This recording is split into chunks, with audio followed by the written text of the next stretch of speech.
I'll try to, I'm going to go through quite a bit of material, but if I don't get through it all, you can email me and I will send you the full presentation because I know we're kind of running tight for time, so I'll try to keep it 15 to 20 minutes.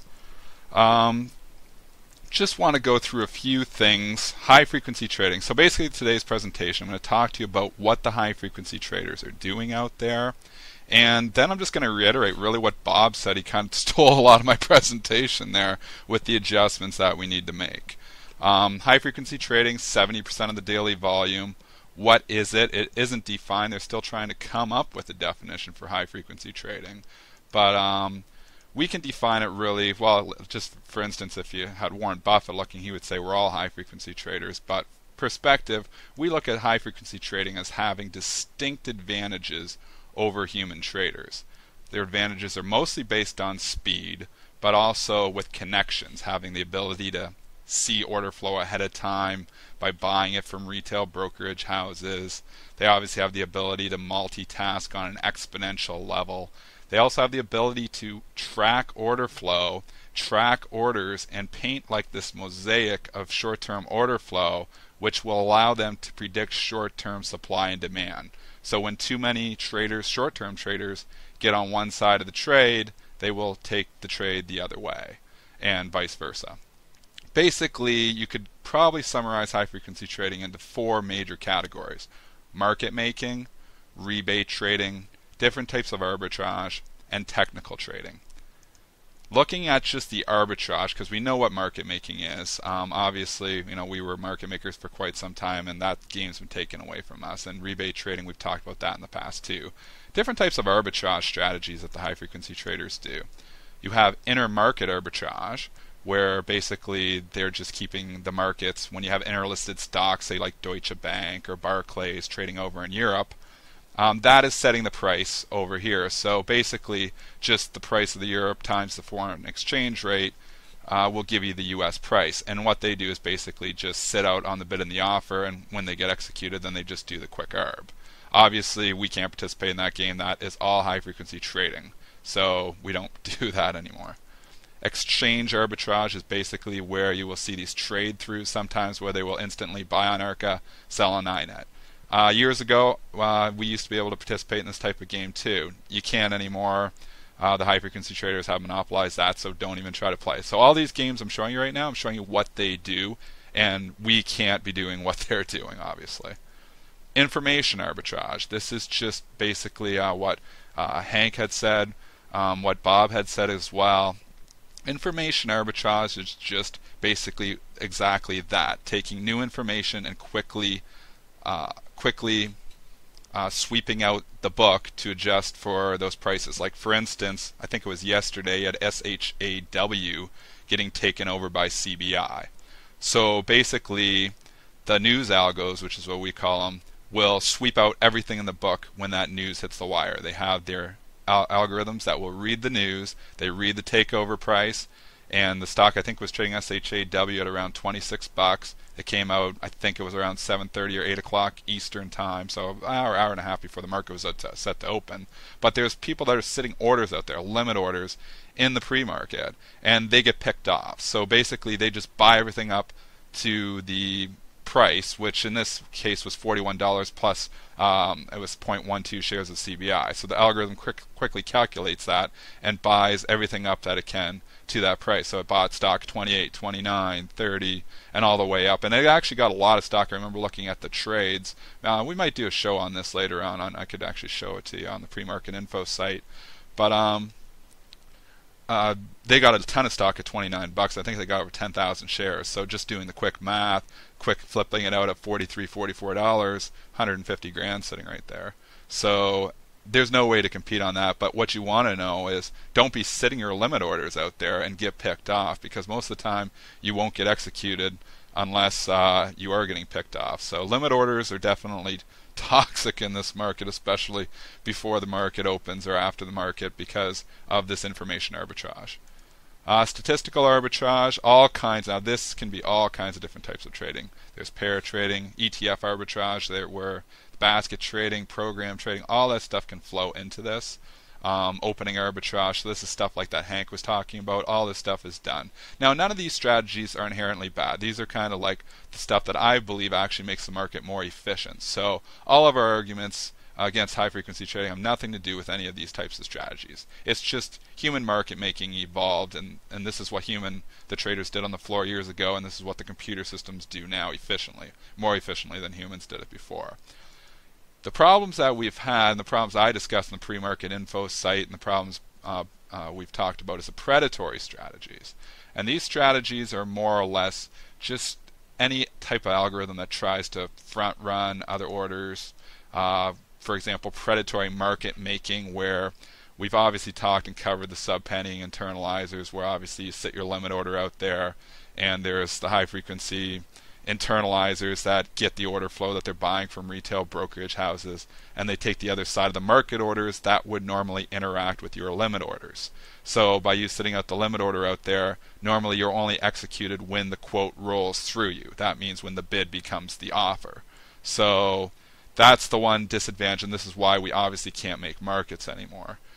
Penny jumping algos. This is something you see in the mid caps, small caps, when the spread is wider than 1 cent. If the spread's say 10 cents on something, you bid to close it to 9 cents. The penny jumping algo will bid 8 cents. You go to 7 cents, it'll go to 6. You go up to 5, it might not penny jump you then, but at a certain point in time, it does back off. But it's automatically there, especially after hours. Like, it's ridiculous. If there's no market on a stock and you bid for the stock, it will automatically penny jump you. So that's the whole thing with making markets after hours or anything like that, is you're going to get penny jumped and probably not get executed when somebody tries to sell it to you unless news hits, and then you get picked off. So that is a very dangerous strategy if you're trading after hours and sitting limit orders out there. Quote spoofing. Don had talked about this a little bit. It's basically just other high-frequency traders trying to game really other high-frequency traders by slowing down their quotations, slowing down the public quote. It's also can be called quote stuffing. All kind of falls in the same category. Momentum ignition. This is another one, and this is the one strategy that you really have to be aware of, and I'm going to show you obviously some tactics to not get caught up by this. But momentum ignition is just basically when a high frequency trader figures out that there's a buyer in the market and they want to buy the stock, and they move the price up or they try to move the price away from whichever participant wants to buy the stock. It's mostly done against institutions, but it's done against all traders. So typically, if an institution is trying to buy, an institutional algorithm is trying to buy 50,000 shares, it figures it out, and then it starts buying up the stock, trying to make that algorithm pay up for the stock, and then sell to that institutional algorithm at a higher price. I think Hank was talking about calling it the markup game. Same type of thing. All falls into this overall strategy of momentum ignition, where you're trying to drive the price away and make whatever participant is trying to buy the stock pay more for the stock. If you're trading smaller or mid-cap stocks, if you're trying to buy 300-400 shares and you're moving your price around and showing your hand, how often in a mid-cap stock do you bid for something and then all of a sudden the offer trades out and then they try to move up? It's just because you bid for that stock, the high-frequency trader sensed you wanted to buy the stock, and they're going to take the offer on you. And they're pretty good at figuring it out too. So even when you put a bid out there and you don't really want it, they seem to be able to figure out when you want it and when you don't. Layering is something that Don was talking about too. That's the trader was fined and barred for. Basically, it's just putting in large-sized orders or multiple layers of orders to try to manipulate the quote and make it look like there's excessive supply or excessive demand. I see this all the time off the openings. The layering algos, these are predatory strategies, this is actually illegal, but they do it anyways, where they'll try to manipulate that opening indication price. Like at 928, the NYSE comes out with the opening indication price, and there's algorithms that will trade off that. Those are your information algorithms that will buy all the ARC up. So if the stock's indicated open at 29, and there's an offer at 28.80, the information algos, the information high-frequency traders, will buy it up 28.81, 82, 83, 84, thinking they're going to sell at 29.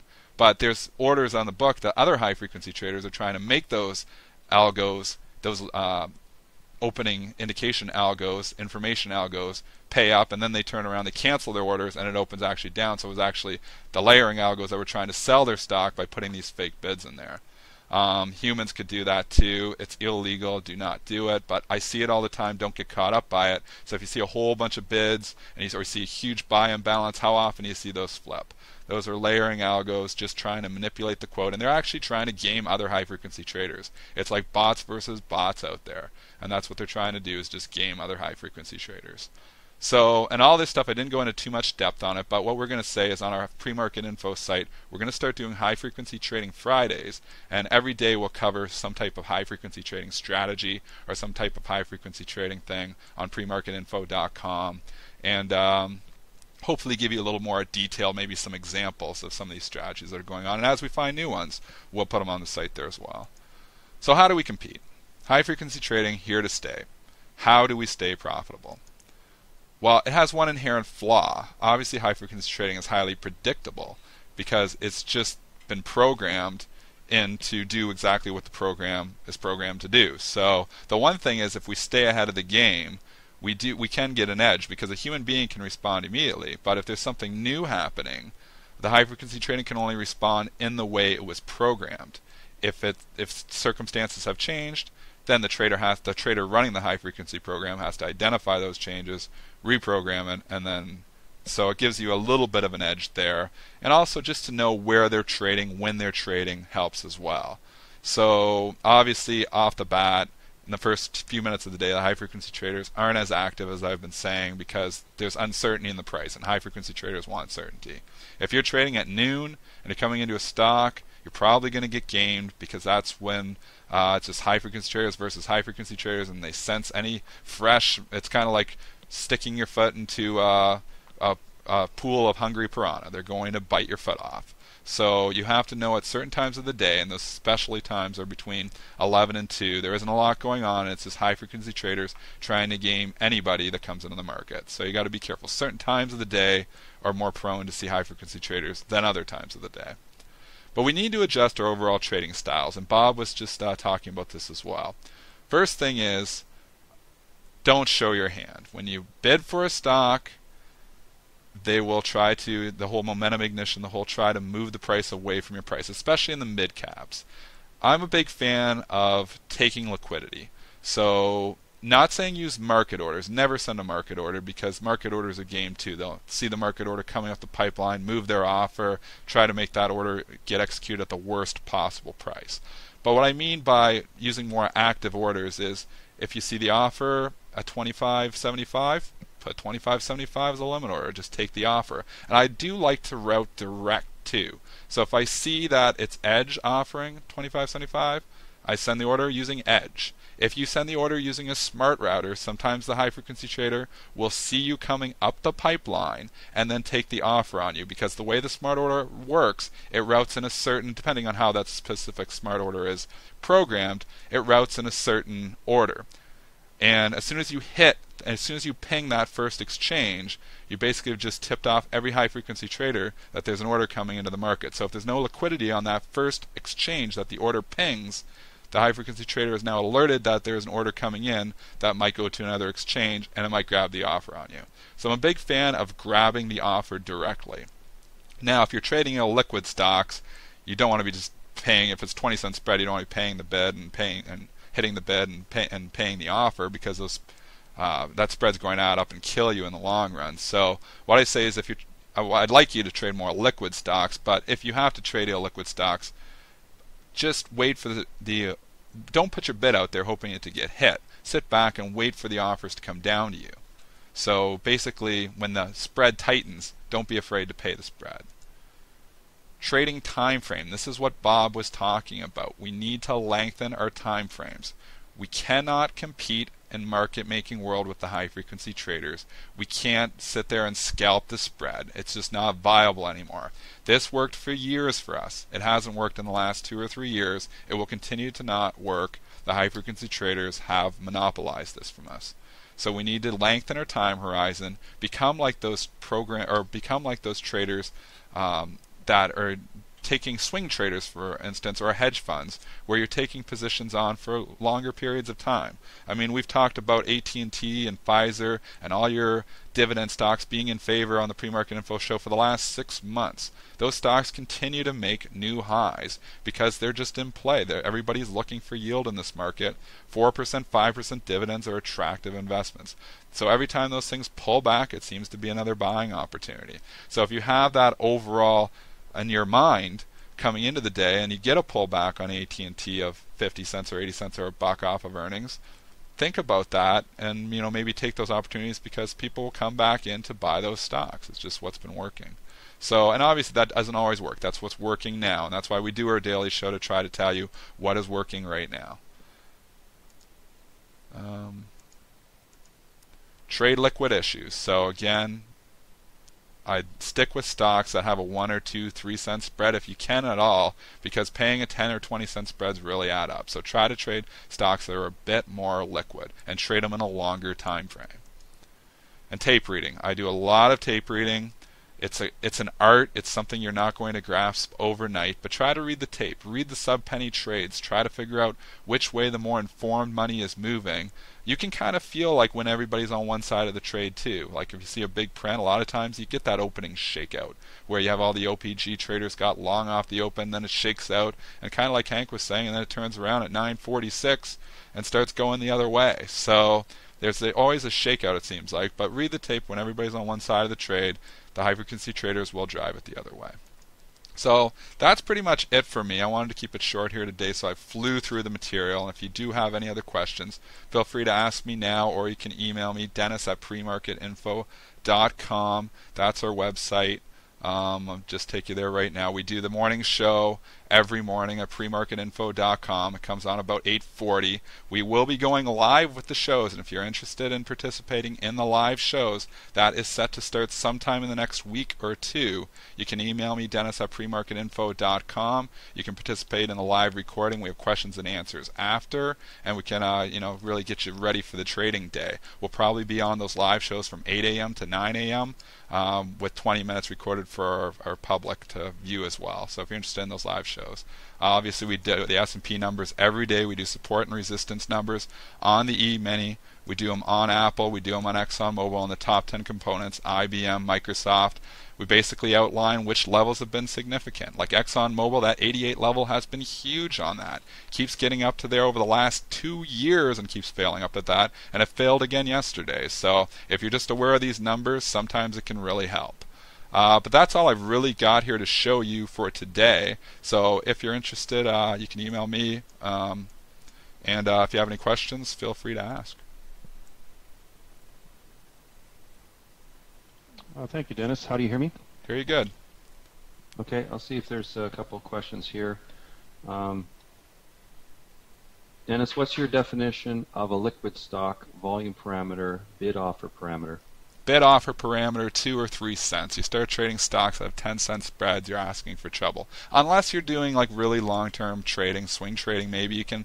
But I'd still trade those stocks too. But just trade those stocks when the spread tightens. It does tighten. Just don't sit your bid out there. So if the stock's got a 10-cent spread and you close it to 9, now you've just tipped off that you want to buy the stock. And they're going to take the offer on you, or they're going to try to make you pay up. But otherwise, they're just fielding feeler orders out there, and you'll see the offer come in, and all of a sudden it'll be a 4 or 3 cent spread on a stock that usually has a 10-cent spread. Then I would buy it if the offer comes in for me. So you just gotta be a little more careful with showing your hand. But liquid stocks, yeah, 2, 3 cents, 1 cent, those are all fine. But I'm not trading things like I've lengthened my time horizon that I'm not trying to make 3 cents on GE. If I'm going in GE, I'm trying to make 20 cents on it. Or I'm trying to hold for a few hours, real day trades, or even longer swing trades. There's examples of stocks that trade 3 million shares a day, but the spread is still very wide. Why is that? Isn't that an example of a liquid stock if you were searching for something 3 million? What's the example of 3 million? Does he have a specific stock? I don't know. He didn't leave a stock, but he sees. Well, here's one, VHC. If that's 3 million, I'm not sure, but even if you saw high volume stuff, and why would the spread on it be very wide between the bid and offer? Oh, it's all computers. Like even Hank was saying earlier, you can say 70, but it's probably 90% is really high frequency trading out there, and maybe they're trying to keep it wide for whatever reason. If there's a lot of retail flow, market orders coming in, they'll try to widen the spread as much as they can.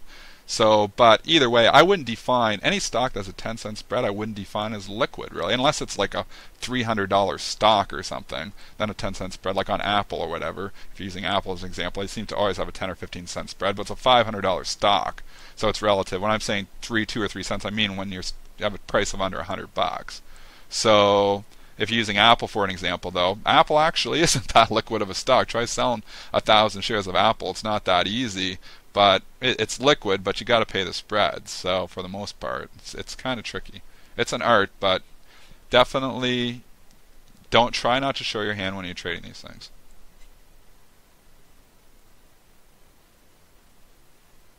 3M, another example there that well, you commented on at certain times of the day, like at 9:30 to 9:33 to 9:35, so right when the market opens, liquidity is so low on everything right now, it's making our OPGs impossible to get out of. So like I had 2,000 shares of Coke the other day, and I'm looking at a spread that's 100 by 100, 15 cents wide off the opening tick. And I know if I'm short 2,000 off the hop, everybody else is probably on the same specialist on the same side. Everybody's hungry for liquidity in the same direction. So it's pretty predictable. It's probably going to go the other way. So you need to be really careful with those OPGs. And I really enjoyed Hank's presentation today, just saying that there usually is those opening shakeouts. And sometimes maybe the better play isn't to sell that opening print, but to wait for that opening shakeout and then maybe sell it, 10 or 15 minutes after, and the programs kick in the other way and maybe find you some liquidity. Yeah, there are a lot of reversals off the open end, even in that first 1 minute bar, heading both ways, even as much as a half an ATR and stuff. So a lot of people are trying to experiment with automatic stop losses on their OPGs. We have that built into the Langley OPG program, but in and of itself, that can be a problem when you run into that movement both ways and get kicked out before you get to if you send a market order for 2,000 shares at 3M and it's got a few hundred shares on the bid, you're in trouble. It's going to execute you really bad, probably at the low of the day. Got to be careful with stops. That whole first 3 minutes to 5 minutes is really illiquid right now, and it's gotten worse, and it keeps going down. It's going to continue to go down too. There's too much risk out there. High frequency traders don't trade when there's risk, so they're not providing liquidity at this time. And there are only liquidity providers anymore. We used to have human market makers. We used to have us as liquidity providers. We used to have a lot of other participants providing liquidity in the first 2 or 3 minutes. Your institutions don't provide liquidity anymore because their orders are gamed. They trade in the dark. So you have nobody providing liquidity in those first 2 or 3 minutes. And that's a whole market structural issue, which is what I've been trying to highlight, is if we have a market impact event, we could be susceptible to a crash in those first few minutes just because there's nobody willing to provide liquidity. But that's a whole other subject altogether. Us as traders just need to be aware at these times we're going to have more difficulty getting our orders executed. So what would you suggest? I work with a lot of people. We're always trying to develop strategies and things like that. But other than getting the open print and then whatever you do with that, otherwise, trying to run another program that acts, at any point through the day, probably be better to start it, 3 or 5 minutes late rather than get into that real bad noise event, right? Sometimes, but it cycles too. So as the OPGs, I've always said this for years, if you guys, a lot of you have heard me speak before, the OPG strategy cycles. So as it stops working, people stop doing it, and then it starts working again. It's all about how crowded the trade is. And if you have 100 OPG traders all on the same side of the trade, you can be pretty guaranteed there's going to be some type of a shakeout. It's not just going to bounce right back because the OPG traders now outnumber the real participants out there in the real liquidity, and the high frequency traders know that, and they're going to take it the other way. But if you only have a few traders, like 2 or 3 participating, then all of a sudden the real institutional traders will outnumber the OPG traders, and the trades can actually start working again. And that's why it cycles. So sometimes it works better to get in on the opening print. Sometimes it works better to probably wait 5 or 10 minutes, which I think lately it's been working better to wait 5 or 10 minutes. So the question here is, would you consider the opening, strategy or programs riskier now due to this illiquidity and volatility? Yes. And then, if what would be the best structure for a trader then, in trying to still do his homework, find those great trades to short or to buy?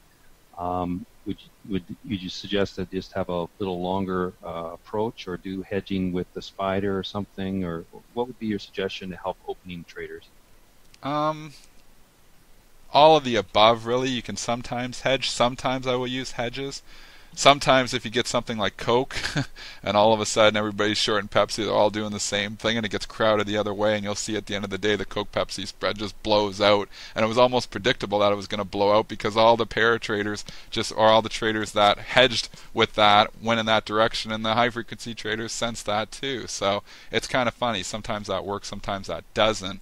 It's just all about having enough size where you're not going to be impacted to a point where I need to get out of this trade right now. Know your risk tolerance. Don't get so big that you can't get out.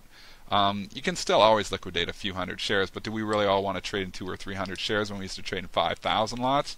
Probably not. But maybe you spread it out through a few more stocks. Maybe you identify which stocks. General Electric always seems to be able to liquidate 2,000 or 3,000 shares. It's pretty thick. 3M, not the case, but some stocks are definitely, like AT&T, usually pretty liquid stock where you can get out of 5,000 shares even a minute after the open. So identify. You never want to be bigger than the liquidity. So it's almost a good thing to do your homework. Identify how big I can get on this stock comfortably, and that I don't become so big that it's illiquid to me. Okay. Looks like all the questions there. I'll let you can hang tough here for a few minutes in case something else comes along. But I'll just talk for